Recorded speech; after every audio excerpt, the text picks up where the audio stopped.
Buenas noches, bienvenidos. Esto es Noticia. Qué placer acompañarles a nombre de Tatiana Pérez. Es noticia Guatemala. Arrancado allí el paro nacional indefinido en rechazo a una amenaza a la democracia, a la salud pública y exigiendo la renuncia de la fiscal general. ¿Qué se juega ese país? Es noticia también Haití. El Consejo de Seguridad de Naciones Unidas ha aprobado el despliegue de una fuerza multinacional armada en esa nación caribeña. ¿Qué intereses se barajan y cómo esta medida extrema impactará en la crisis multidimensional que atraviesan los haitianos? Y se ha desarrollado la primera conferencia parlamentaria Rusia, América Latina y el Caribe. Desde allí se ha rechazado el bloqueo y las sanciones unilaterales coercitivas. Se ha unificado también las relaciones de cooperación estratégica. ¿Cómo nuestra región se convierte en un actor clave? Hoy lo analizamos.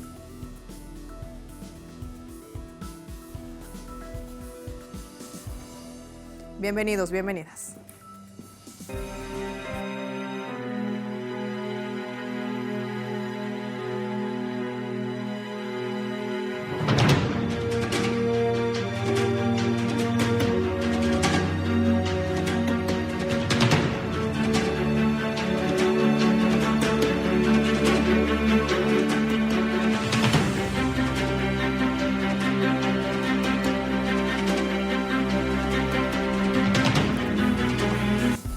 Es noticia Guatemala, ha arrancado esta jornada un paro nacional indefinido organizado por movimientos sociales e indígenas. Están rechazando ese atentado a la democracia, dicen, hay un golpe de Estado en marcha en defensa de la salud pública y exigen además la renuncia de la fiscal general del Estado. Todo esto por calificar las acciones del Ministerio Público como una persecución política contra el partido que ha ganado las elecciones.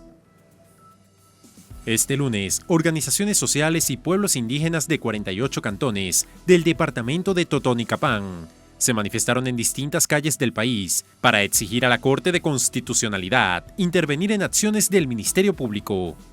Ellos han hecho sus leyes y ellos los han violado. La democracia ya se murió, pero el pueblo de Guatemala venimos a revivirlo. Porque en las manos del pueblo está el poder. En un comunicado, los 48 cantones demandan la renuncia inmediata de la fiscal general Consuelo Porras, el fiscal Rafael Curruchiche y el juez Freddy Orellana, pues sus acciones arbitrarias atentan contra la autonomía del pueblo y el orden constitucional. A su vez, aluden al Congreso de la República por sus iniciativas de ley que atentan contra la salud y bienestar de los guatemaltecos, como la Ley Monsanto y la ampliación de la licencia petrolera de la empresa transnacional francesa inglesa Perenco en la región de Petén. Y si no se renuncia hoy, vamos a seguir aquí. Vamos a seguir aquí de los 24 horas de este mes, si es posible. Al paro nacional también se le sumó más de 10 departamentos: Quetzaltenango, Huehuetenango, Escuintla, Chimaltenango, Zacatepeques, Sololá, Alta Verapaz, Quiché, Chiquimula. En sus redes sociales, los representantes de la Misión de Observación Electoral de Guatemala indicaron su apoyo a los movimientos sociales que protegen y defienden las garantías constitucionales. El pasado sábado, el binomio electo del Movimiento Semilla, Karine Herrera y Bernardo Arévalo, advirtieron un golpe de Estado en marcha por parte del Ministerio Público para impedir que asuman sus cargos en el poder tras la incautación de las actas electorales. Paro indefinido, una huelga que se suman organizaciones sociales, movimientos indígenas, marcha hasta la Corte Constitucional, miles de actividades a lo largo de esta jornada. De esto nos cuenta nuestro corresponsal Santiago Botón. Hola Santiago, ¿cómo se ha desarrollado esta jornada? ¿Qué se espera para las próximas horas? Hola Paola, muy buenas noches. Un saludo desde la capital guatemalteca para informarles y contextualizar que hace algunos minutos hemos recibido información actualizada que en algunas latitudes del territorio guatemalteco grupos indígenas aún permanecen o van a pernoctar en las carreteras, esto sumándose al paro nacional que fuera convocada desde la semana pasada por la Junta Directiva de los 48 cantones inicialmente porque no habían conseguido respuesta de la Corte de Constitucionalidad a un recurso legal que presentaron para exigir la intervención y que se frenara las acciones del Ministerio Público. Esta convocatoria pues cobró importancia porque fue precedida por un asalto, así les llaman, del Ministerio Público a la sede del Tribunal Supremo Electoral, en donde decomisaron cajas que contienen los documentos 4 y 8 que garantizan la victoria del nuevo presidente Bernardo Arévalo, y de esta cuenta pues la noticia incomodó a muchos sectores y se sumaron a este paro nacional. Son más de 30 puntos a nivel nacional que se han registrado de manera oficial. Sin embargo, hay comunidades muy remotas que también se sumaron al paro, pequeños comercios que cerraron la atención al público para sumarse a este paro nacional que podría seguir mañana, según advirtieron las autoridades indígenas, en caso de que el Ministerio Público o la Corte de Constitucionalidad y en todo caso la Corte Suprema de Justicia no emita pues alguna resolución. Podrían tomar puertos, aeropuertos, puntos fronterizos, según lo advirtieron. Por supuesto que esto es un anuncio, todo se verá mañana a primeras horas. Lo más probable que las movilizaciones continúan porque, como lo decíamos, a esta hora hay gente en las carreteras continuando el paro indefinido como lo habían anunciado. Santiago, y en medio de esta convulsión social que atraviesa el país, porque no solamente es el paro indefinido, sino, como bien reseñas, un bloqueo de carreteras, lo que va a impedir no solamente la transitabilidad de vehículos, sino también el ingreso inclusive de mercancías o la salida de ellas. ¿Se ha pronunciado la fiscal general respecto a su solicitud de renuncia por parte de estas organizaciones hoy movilizadas? No hay ningún pronunciamiento oficial.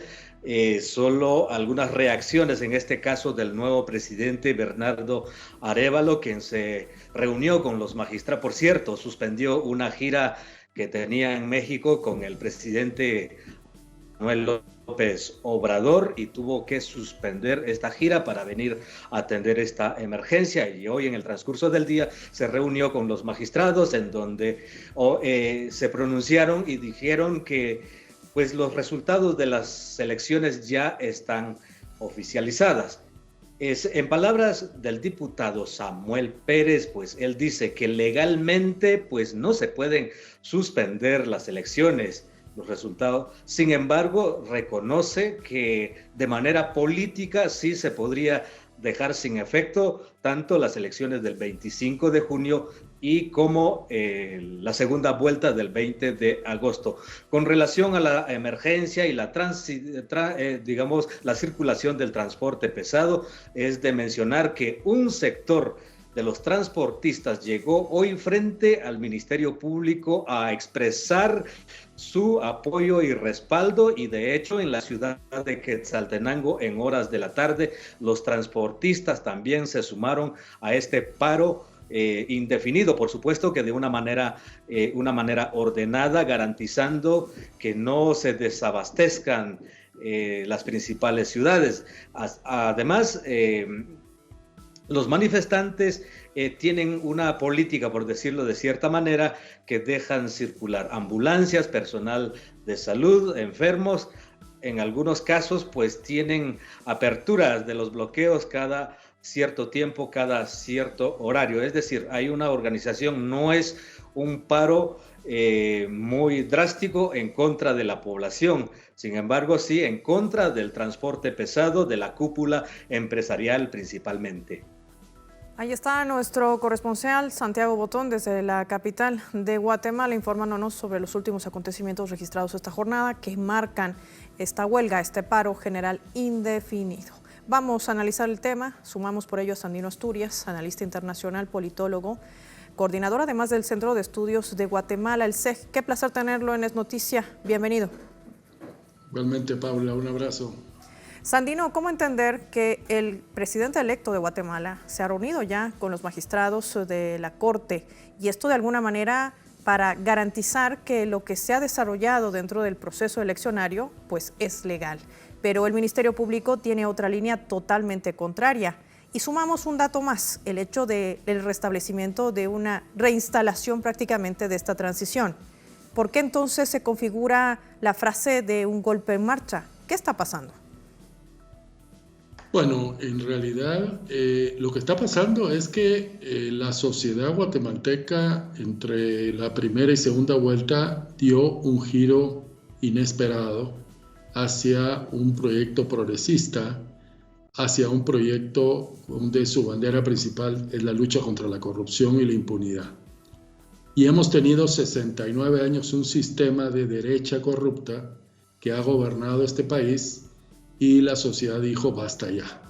Es decir, hay que ver este momento histórico mucho más allá que una transición y que un cambio de gobierno y un cambio de partidos.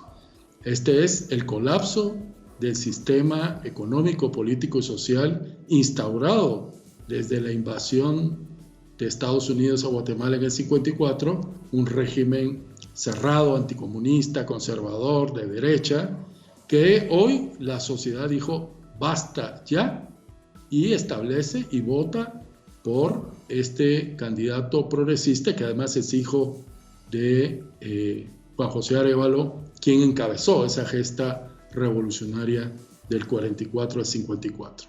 Entonces, tenemos que entender que el marco es mucho más complejo porque estos que han gobernado 69 años este país, la élite económica, la élite empresarial, la élite política y militar, están en un momento que no quieren soltar el poder y por eso todas las acciones del Ministerio Público son un intento de golpe de Estado, son financiadas por ciertos sectores recalcitrantes del poder económico y político y son además la muestra de la derrota de la derecha que desde que fue derrotada entre la primera y la segunda vuelta acudieron a la narrativa del fraude. Lo que hace el Ministerio Público es darle narrativa a esta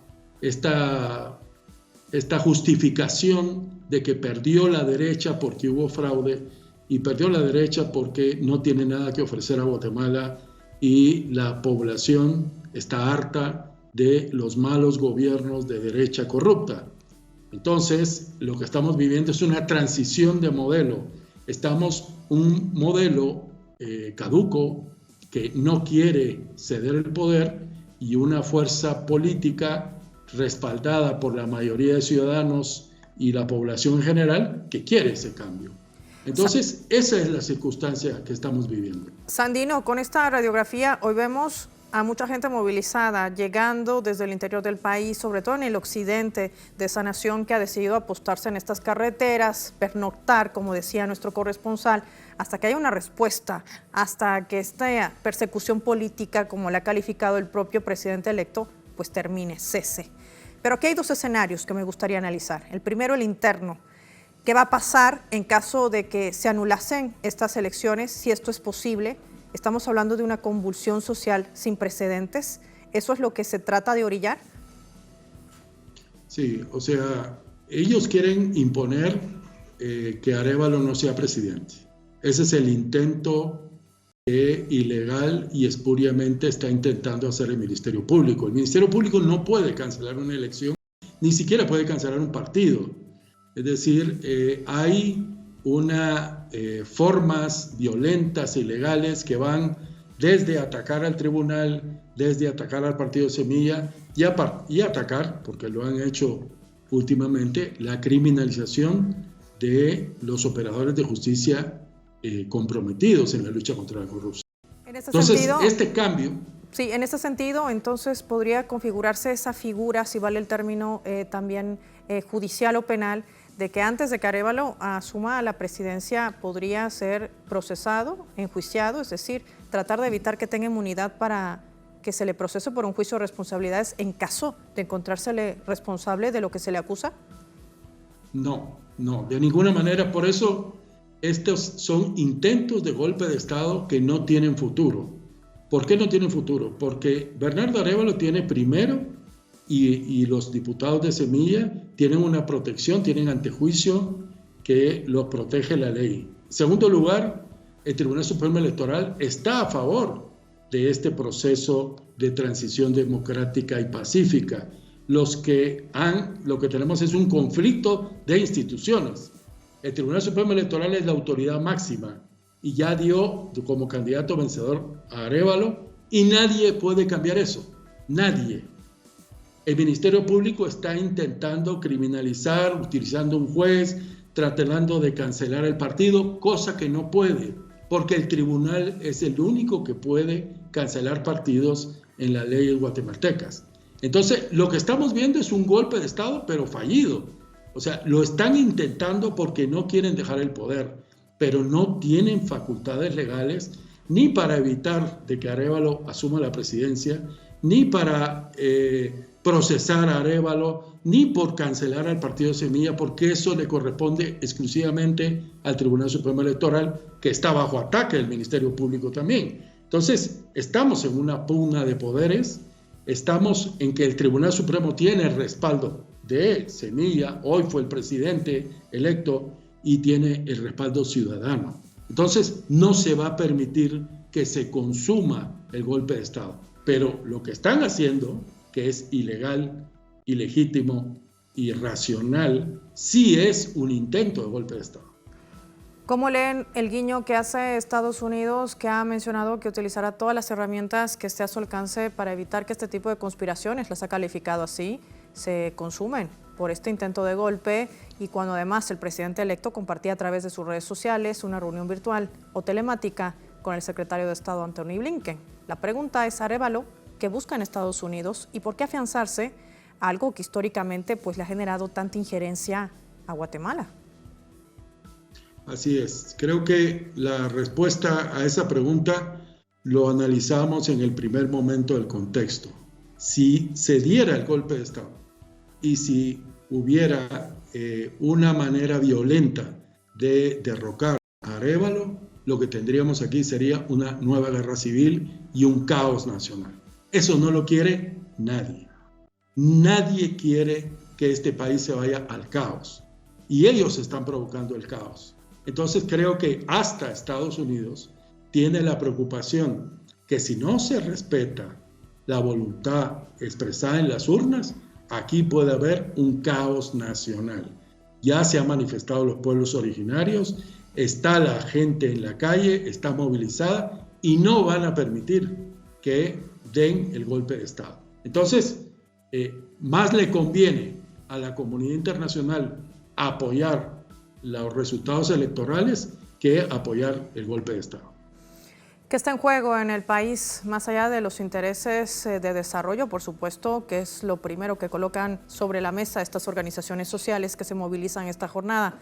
Pero, ¿qué otros intereses se barajan en una nación que quiere salir de este retardo prácticamente que ha dejado anteriores gobiernos con estas políticas, no solamente internas, sino también esa política exterior que no le ha permitido relacionarse o integrarse quizás ni siquiera a los países centroamericanos, menos latinoamericanos? Así es, creo que es muy claro el cambio drástico que significa el gobierno de Arévalo en todos los sentidos. Estamos en el fracaso de las políticas de los últimos gobiernos, estamos en primer lugar en un 60% de la pobreza y más del 20% en extrema pobreza. Esas son las cosas estructurales que tienen que cambiar. Somos el país más desigual de América Latina. Esas son las cosas que tienen que cambiar. Somos un país que lo que promueve es la migración. Tenemos 4 millones de migrantes en los últimos 2 gobiernos. Entonces, la situación nacional es la que justamente le dio la oportunidad a Arévalo para cambiar drásticamente la política exterior.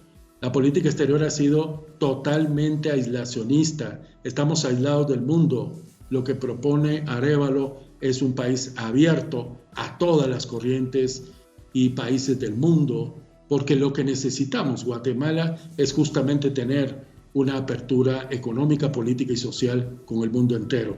Entonces, esta derecha recalcitrante nos fue aislando del mundo, nos fue aislando de la economía y fue dando solo privilegios a estas minorías enriquecidas que hoy financian el golpe de Estado.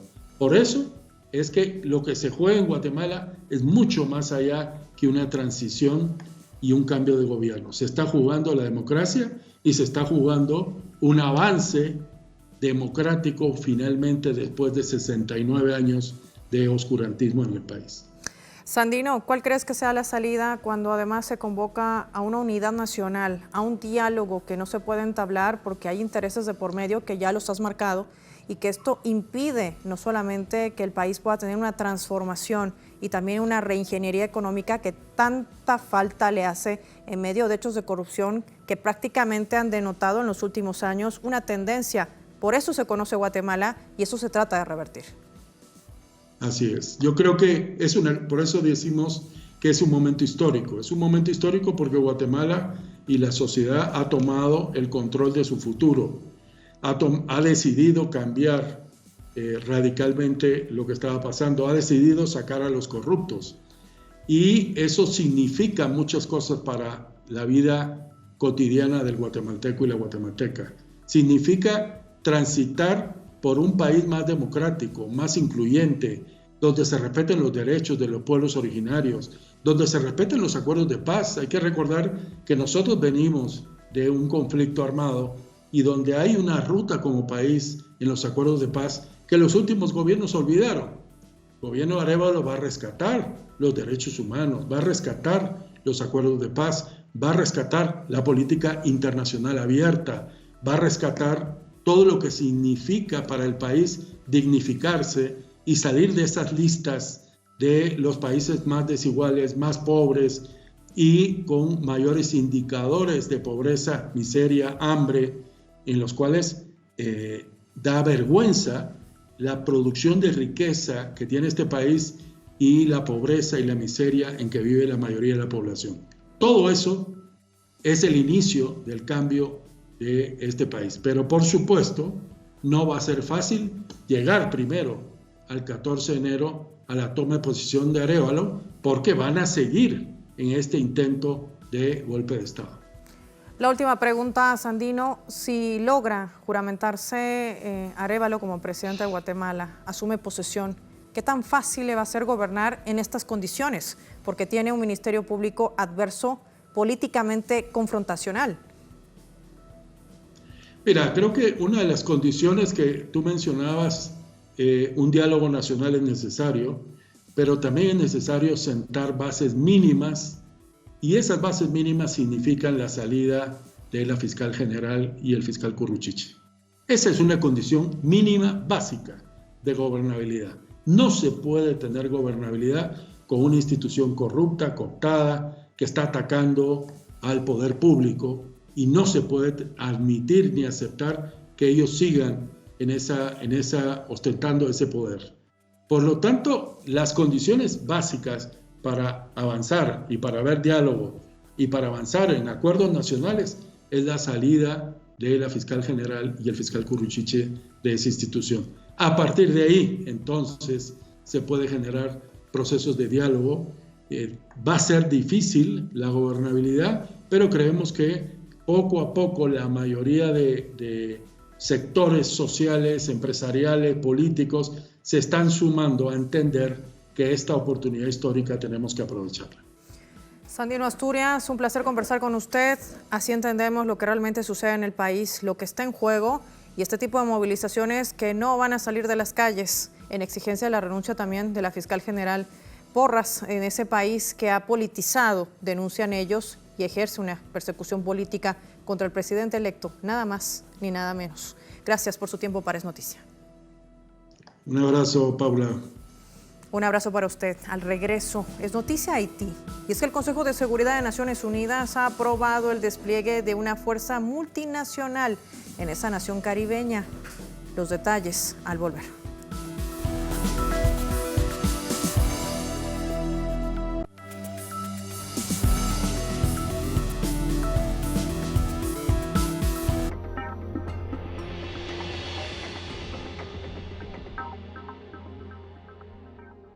desde Colombia.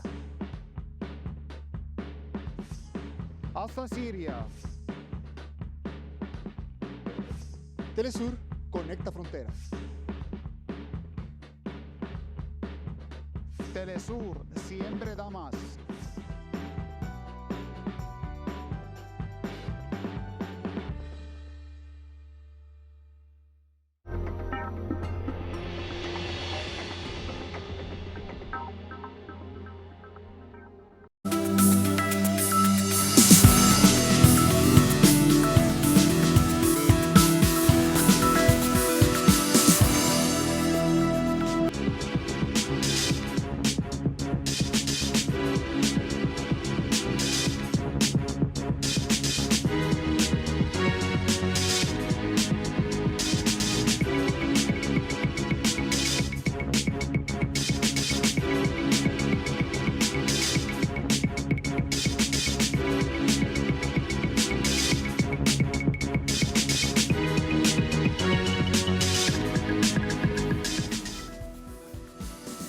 Es noticia Haití, el Consejo de Seguridad de Naciones Unidas ha sesionado hoy. Allí ha aprobado el despliegue de una fuerza multinacional armada. Tan solo 2 países se abstuvieron de votar, Rusia y China.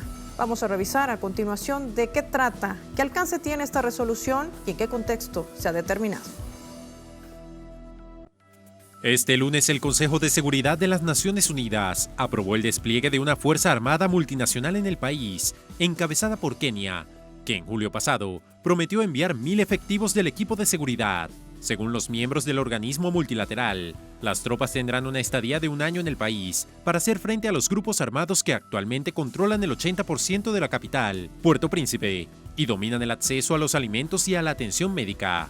La misión implica que las fuerzas internacionales actuarían de manera independiente a la ONU. Además, trabajarían en conjunto con los altos mandos de la Policía Nacional. Sin una fecha anunciada, se estima la llegada de las tropas en los próximos meses, aunque el plan armado contó con 13 votos a favor. Rusia y China se abstuvieron durante la votación, al considerar la decisión como una medida extrema. El representante de Rusia aseguró que el nivel de violencia que hoy existe en el país fue generado por intervenciones pasadas. La historia de Haití incluye muchos casos de interferencia extranjera irresponsable, lo cual dio lugar al espiral de violencia que el país no ha logrado superar durante años. Autorizar otro uso de la fuerza, caso de uso de la fuerza sin entender las consecuencias, es una falta de previsión. Por su parte, el portavoz de China hizo un llamado a la comunidad internacional de buscar una alternativa que no ponga en riesgo a la ciudadanía. Las crisis múltiples en Haití están entrelazadas. El tema de seguridad es apenas una dimensión, entonces se necesita un enfoque más amplio para lograr una solución amplia e integrada.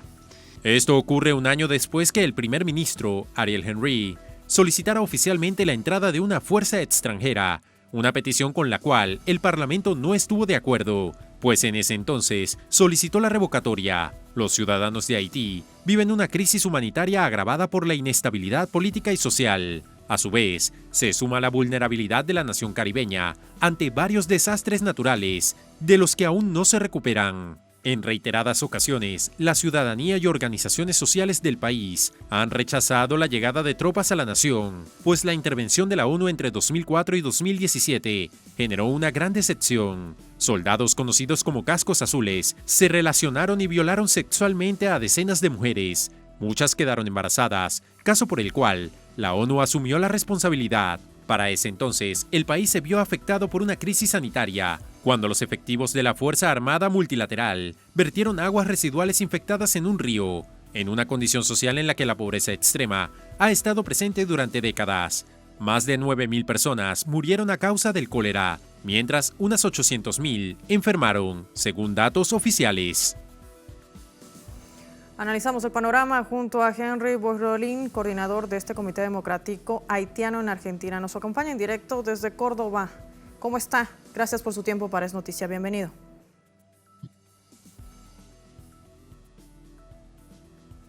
¿Nos escucha, Henry?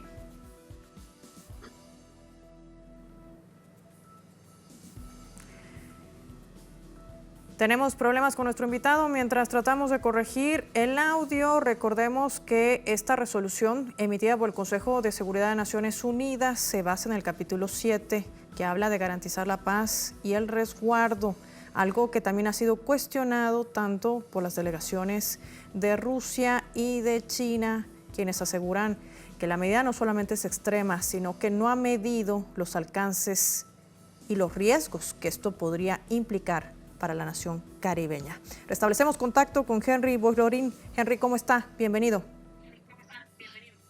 Muy buenas noches, ¿cómo anda usted? Bien, aquí todos atentos a esta determinación asumida por el Consejo de Seguridad. La gran pregunta es, ¿el tema de defensa, sin lugar a dudas, o de seguridad es tan solo una fase de esta crisis multidimensional que atraviesa Haití? ¿Por qué tomar una medida extrema? ¿Por qué no analizar una medida más ampliada para resolver esta situación? Bueno, en primer lugar, eso se trata de una decisión fundamentalmente emanada del gobierno norteamericano, que mantiene a Haití bajo su dominio desde 1915, es decir, Haití una perfecta neocolonia de ellos. Entonces, ante la imposibilidad realmente de organizar elecciones de manera limpia para asegurar la reproducción de ese sistema, ellos recurren siempre a invasiones, golpes de Estado, dictaduras y ahora esto. Es decir, un atropello más a la soberanía del pueblo haitiano, a su derecho a la autodeterminación. Y hay otra cosa que es fundamental para poder entender ahí, es que están pasando por encima de la voluntad, ¿no? De la voluntad del pueblo haitiano, de la inmensa mayoría de sus organizaciones populares. Y también están haciendo caso omiso de un balance realmente nefasto, trágico y cruel para el pueblo haitiano, tal como lo ha producido la misión de las Naciones Unidas para la estabilización de Haití, la MINUSTAH, que estuvo de 2004 a 2017. Entonces, frente a esta situación, ellos mismos son cómplices de la presencia de esas bandas armadas. Lo hemos reiterado en distintas oportunidades. Haití no fabrica armas, no fabrica municiones. Y se han demostrado, incluso ellos mismos lo han reconocido, la ONU también lo ha reconocido, que las armas y las municiones provienen de los Estados Unidos. Entonces, ¿por qué no frenar ese tráfico de armas y de municiones antes? ¿Por qué no hacer esto? Ellos supuestamente hace algunos meses sancionaron a algunas familias haitianas, supuestamente son las que compran esas armas y esas municiones, pero resulta que dan la lista de los haitianos y las haitianas que compran eso y no dan la lista de los y las que venden eso en los Estados Unidos. Además, hay un embargo de armas sobre Haití, ¿no? Entonces, ¿cómo puede ser que los haitianos pueden comprar armas, burlarse de los servicios, de los controles aduaneros, aeroportuarios, etcétera, de los Estados Unidos, y los Estados Unidos no pueden llegar a parar esto? Entonces acá se ve toda una complicidad y últimamente ese accionar demencial de las bandas que siempre se ha registrado cada vez que había que renovar el mandato de la MINUSTAH, y ahora para poder provocar justamente esta lectura sobre Haití, que había que enviar tropas para frenar esto, ¿no? Para frenar supuestamente, para combatir las bandas que son creadas por ellos mismos. Es esa lectura que se ha impuesto a nivel mundial. Una lectura paternalista, peyorativa sobre el pueblo haitiano. En ese sentido, nosotros entendemos que en todo eso hay racismo también de por medio, creyendo que hace falta decidir por nosotros imponer soluciones, y nosotros estamos diciendo que un pueblo que ha escrito una de las páginas más gloriosas en la historia de la humanidad a liberarse de la esclavitud solo, es decir, un pueblo, es decir, una revolución protagonizada y dirigida por los propios esclavizados y las propias esclavizadas, este pueblo es capaz de solucionar sus problemas. Entonces, por supuesto, nosotros entendemos que esta resolución trata de desconocer nuestra historia, trata de vender al mundo la imagen de una incapacidad, no sé, congénita del pueblo haitiano, y nosotros hemos planteado en distintas oportunidades propuestas concretas de una solución haitiana a la crisis haitiana. Y ellos se opusieron firmemente, apoyaron al dictador, a un gobierno de facto, el primer ministro de facto, Ariel Henry, un señor que está en su puesto gracias a un tuit emanado por la señora, edictado por la señora Lalim, en aquel momento jefa de la BINU, de la Oficina Integrada de las Naciones Unidas en Haití, ¿no? Para poner a Henry en su lugar, lo que significa que Henry es ilegítimo e ilegal. No tiene provisión legal para poder pedir una intervención armada en nuestro país. La Constitución haitiana entiende que toda decisión de esa característica tiene que ser producto de la Asamblea, y no hay asamblea legislativa en este momento. Ese señor tiene 2 años en el poder. La Constitución dice que cualquier gobierno interino tiene 3 a 6 meses para organizar las elecciones. Y ese señor no lo ha hecho bajo el pretexto de que las bandas no han creado condiciones para el impedimento para no poder realizar esas elecciones. Entonces, evidentemente hay un complot internacional. Lamentablemente, la voz del pueblo haitiano una vez más no ha sido escuchada, pero ellos sepan que nosotros, si hemos escrito esta gran página en 1804, vamos a seguir luchando, vamos a seguir en la lucha hasta obtener nuestra liberación. Henry, cuando tú hablabas del tráfico de armas, un tema que también aqueja no solamente a Haití, sino a otros países de nuestra región. Y es que esto se convierte en un gran negocio para seguir potenciando este complejo armamentístico militar de Estados Unidos. Armas que inclusive con esta condonación o donaciones de los contribuyentes europeos llegan hasta Ucrania, y de Ucrania por el tráfico de armas también se derivan a países como Haití. Pero aquí entra un nuevo jugador, Ecuador, un país que además está en medio de una segunda vuelta electoral, pero un país que se ha sumado a redactar esta resolución, o al menos así lo ha hecho ver Estados Unidos en la sesión de hoy del Consejo de Seguridad. ¿Por qué Ecuador se involucra en esta situación y aparece prácticamente como uno de los hacedores de esta resolución que hoy nuevamente coloca quizás en indefensión a los ciudadanos haitianos y también en una situación peligrosa por esta nueva intervención militar? Correcto, correctísimo. Pero yo creo que con respecto a Ecuador, como a otros, se trata de comportamiento de un vasallo. Ellos necesitan siempre a algunos para acompañar, para poder tergiversar las cosas. Es decir, es una actitud perversa. Es decir, evidentemente una resolución preparada hace rato por los Estados Unidos. Incluso hace más de un año están hablando de esta intervención. Habían ofrecido a Canadá dijo no, otros países no, Jamaica no, hasta que encontraron otro vasallo que es el presidente William Ruto de Kenia, que dice que está listo para enviar 1,000 policías a Haití, ¿no? Para encabezar esto. Entonces es la tercerización de la dominación imperial, ¿no? Y entonces utilizan esto. Nosotros sabemos quién es presidente de Ecuador, del Ecuador ahora.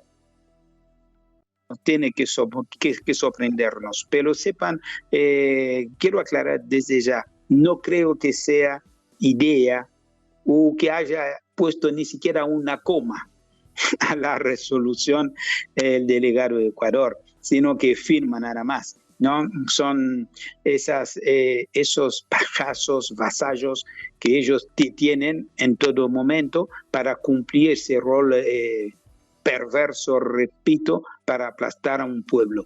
Pero un pueblo digno, un pueblo que se pone de pie siempre a pesar de los golpes, de las traiciones, ¿no? Pero nosotros vamos a seguir luchando. Eso es el mensaje que quiero dejar acá. Nosotros no nos vamos a dejar llevar por el por delante. El pueblo haitiano va a seguir luchando hasta lograr su soberanía y lograr su autodeterminación. Eso, ténganlo por seguro, nosotros vamos a seguir luchando. Esa será la respuesta del pueblo haitiano, pero también había una denuncia que desarrollaba el representante permanente de Rusia ante este Consejo de Seguridad, un país que además tiene derecho a veto junto a Reino Unido, a Estados Unidos, a China, a Francia y Rusia. Pero Rusia decía que cuando se había solicitado información de estos operativos, cómo iban a operar, en qué tiempo, se les ha negado la información. ¿Qué hay detrás? ¿Qué se esconde? Y sobre todo la gran preocupación, si se trata de legitimar la presencia de estas fuerzas que ni siquiera se sabe qué países la van a conformar, tan solo que la va a liderar Kenia, como bien nos reseñabas, Henry, y esto también marcaría una posible legitimación por parte de Naciones Unidas con otros fines.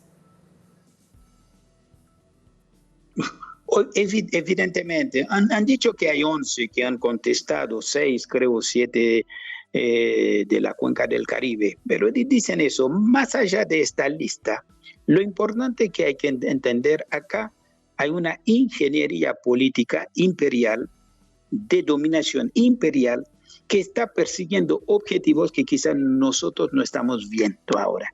Lo que sí estamos diciendo al mundo, que Haití representa un espejo a través del cual pueden mirarse varios pueblos, porque si tienen éxito en lo que está sucediendo allá, lo pueden aplicar en otras partes.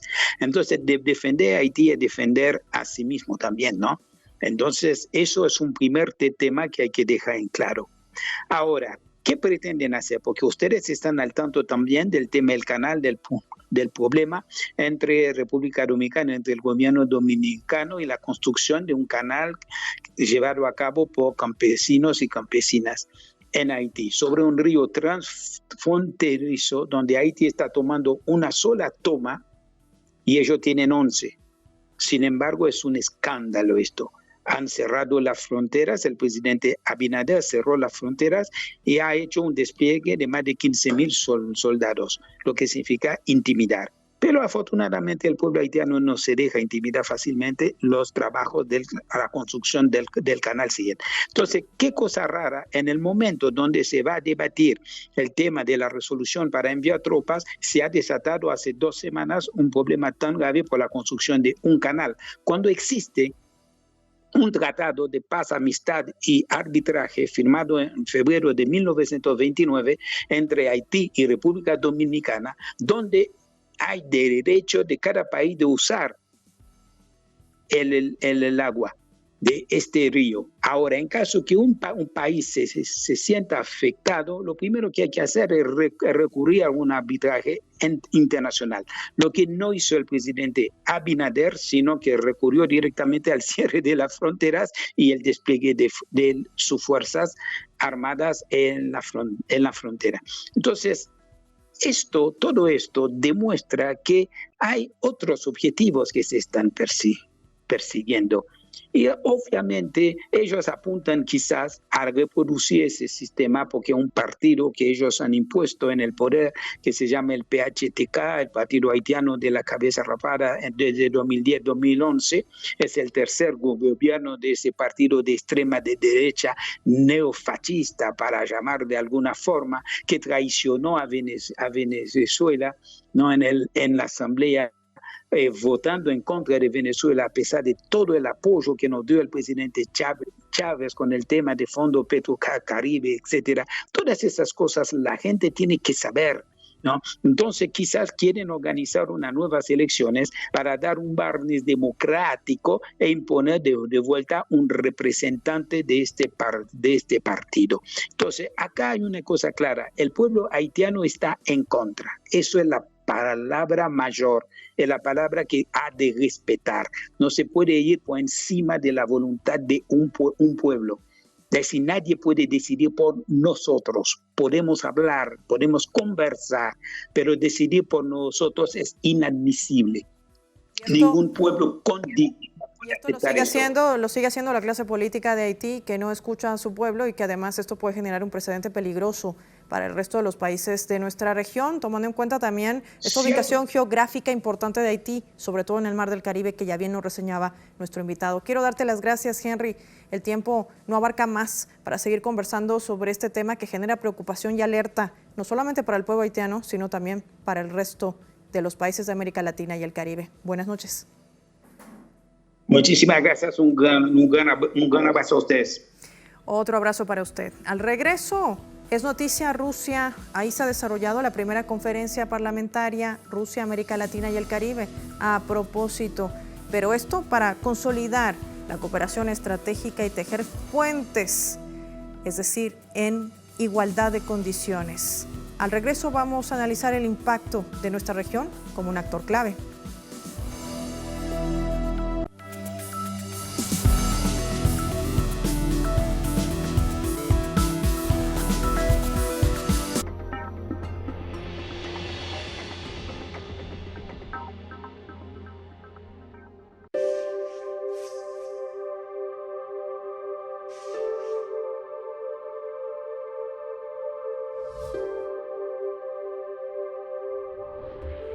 La intolerancia en sí misma es una forma de violencia y un obstáculo al crecimiento del verdadero espíritu democrático.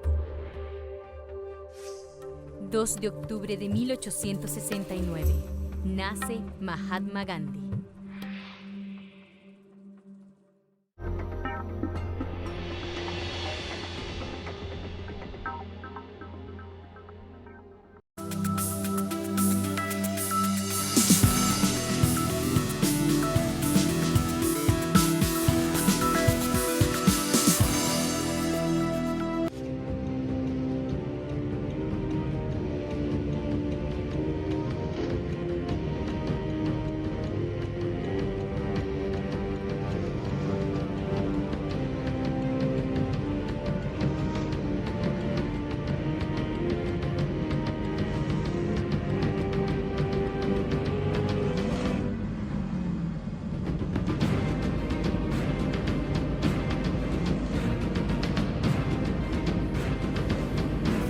Es noticia Rusia, se ha celebrado la primera conferencia parlamentaria que ha culminado esta jornada en la capital, en Moscú. Presente los representantes parlamentarios de América Latina y el Caribe asistieron allí como delegaciones, todo para estrechar relaciones en materia de cooperación estratégica y tejer puentes también de solidaridad, además de sortear las mal llamadas sanciones, que no son otra cosa que una guerra económica. Durante la conferencia de la Duma Estatal rusa, el presidente de la Asamblea Nacional de Cuba, Esteban Lazo, subrayó que la participación del país caribeño es parte del proceso de la profundización en las relaciones con Moscú, basada en históricos lazos de amistad y colaboración en los respectivos pueblos, parlamentos y gobiernos. Cuba mantiene excelentes vínculos con la Federación de Rusia, basada en históricos lazos de amistad y colaboración entre los respectivos pueblos, parlamentos y gobiernos. Nuestra presencia en este evento es parte también del proceso de consolidación, profundización de las relaciones existentes entre la Asamblea Nacional del Poder Popular de la República de Cuba y las dos cámaras de la Asamblea Federal de la Federación de Rusia, dirigido a ampliar el intercambio y la concertación de acciones en el ámbito legislativo, no solo a nivel bilateral, sino también entre los parlamentos de Rusia, los homólogos de nuestra región latinoamericana. Jorge Rodríguez, presidente de la Asamblea Nacional de Venezuela, sostuvo un nutrido encuentro con sus homólogos de Cuba, Honduras y el Parlamento Centroamericano, en el cual destacan la importancia del poder popular para el desarrollo de los pueblos y la función de los parlamentos en la cooperación económica, el mundo multipolar y la seguridad. Apurémonos en construir este nuevo mundo. Destaquemos las fuerzas que tienen los poderes legislativos de nuestros respectivos países para encontrar vías comunes de avances y vías de combate a las agresiones. Luis Redondo, presidente del Congreso de Honduras, expresó que su gobierno desea incorporarse al Banco de Desarrollo de los BRICS para enmarcar nuevos mecanismos de integración comercial. Es por ello que Honduras ha solicitado la incorporación al nuevo Banco de Desarrollo del BRICS. Buscamos abrir nuestras posibilidades. Abrir nuestras posibilidades y alternativas de financiamiento y desarrollo, y el BRICS tiene una presencia muy importante a nivel mundial en desarrollo económico y cooperación.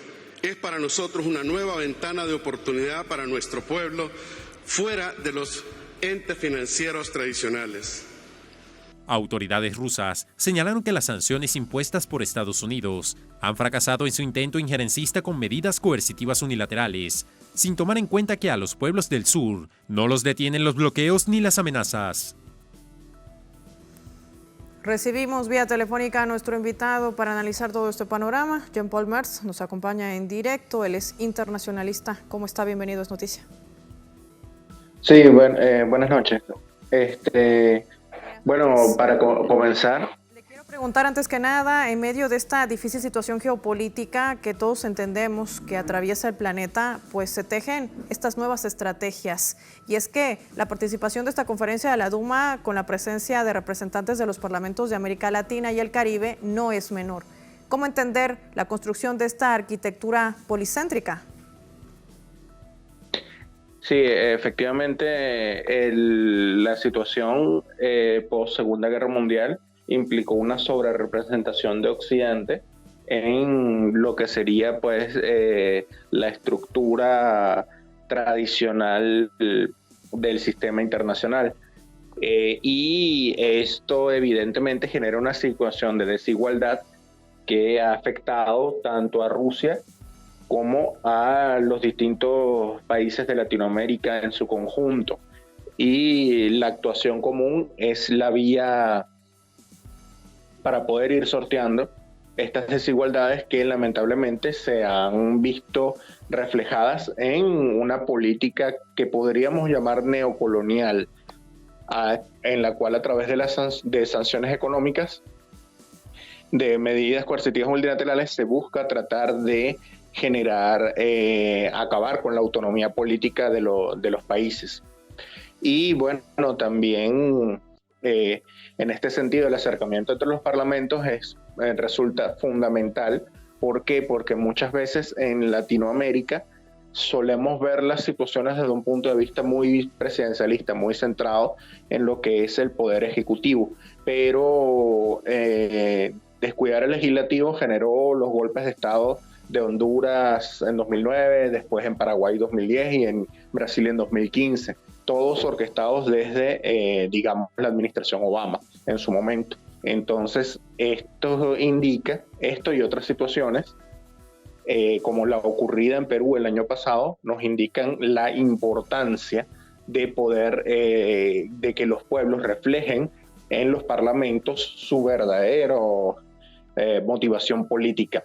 Y por tanto, ello ayude a que realmente haya una mayor gobernabilidad en la región, sobre todo en este momento en el cual hay una concordancia en líneas mayores en cuanto a los principales economías y países de mayor peso demográfico y político en Latinoamérica respecto a apostar por el multilateralismo, el cual es una oferta a la que Rusia siempre ha defendido en la construcción del mundo multipolar y pluricéntrico.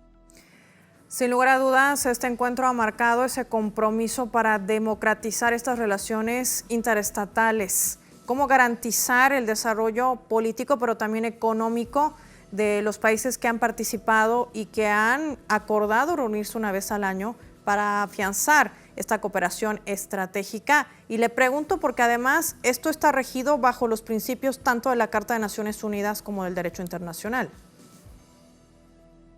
Sí, es que precisamente frente a las agresiones de Occidente y al el planteamiento bastante vago que hacen de un llamado mundo basado en reglas, que no terminan de concretarse exactamente a qué reglas se refieren, bajo los marcos de lo que es el sistema internacional actual, de lo que es las Naciones Unidas, Rusia y Latinoamérica encuentran un nuevo espacio a través de la reunión de, digamos, los distintos parlamentarios, que permite la generación de una agenda común y además en diversos partidos y en diversos países identificar también proyectos comunes que permitan llevar a cabo objetivos que nos beneficien a todos. ¿El Banco de Desarrollo del Grupo BRICS podría ser una alternativa para sortear las más llamadas sanciones? Sí, justamente a ello nos referimos.